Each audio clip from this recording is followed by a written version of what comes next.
Sherpur press ক্লাবের সামনে Bangladesh kindergarten ঐক্য পরিষদের উদ্যোগে 30 জুলাই বুধবার মানববন্ধন অনুষ্ঠিত হয়। প্রাথমিক শিক্ষা অধিদপ্তরের পক্ষ থেকে কিন্ডারগার্টেন ও সমমানের শিক্ষা প্রতিষ্ঠানগুলোর পঞ্চম শ্রেণীর শিক্ষার্থীদের সরকারি প্রাথমিক বৃত্তি পরীক্ষায় অংশগ্রহণ থেকে বাদ দেওয়ার জারিকৃত পরিপত্রের বিরুদ্ধে এই মানববন্ধন করা হয়েছে।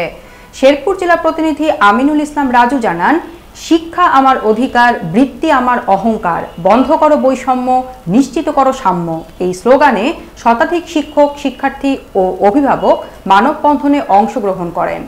বক্তারা সরকারকে দাবি করেন, কিন্ডারগার্টেনের শিক্ষার্থীদের বৃত্তি পরীক্ষায় অংশগ্রহণের পূর্ণ সুযোগ নিশ্চিত করতে হবে এবং বৈষম্য অবসানের মাধ্যমে সকলের সমান অধিকার প্রতিষ্ঠা করতে হবে।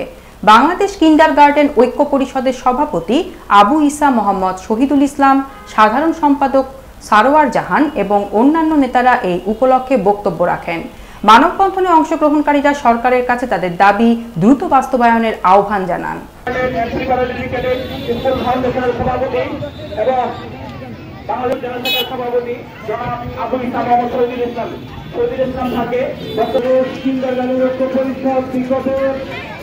পক্ষ থেকে আয়োজিত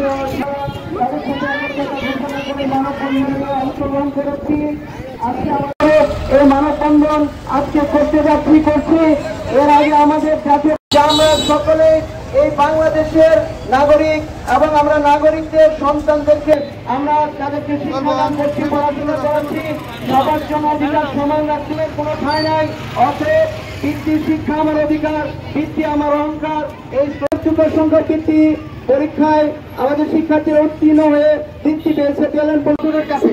আমার প্রশ্ন, কেন এই শিক্ষার্থীদের মধ্যে দুই ভাগ করে বিভক্ত করে বঙ্গবন্ধুর মতো যে কথাটি আমরা বলতে চাই, বৈষম্য নিয়ে আমরা কথা ফিরালে দেখতে পারি, তাহলে তারা কি চায় যে এই কিন্ডারগার্টেনের মেধাবী শিক্ষার্থীরা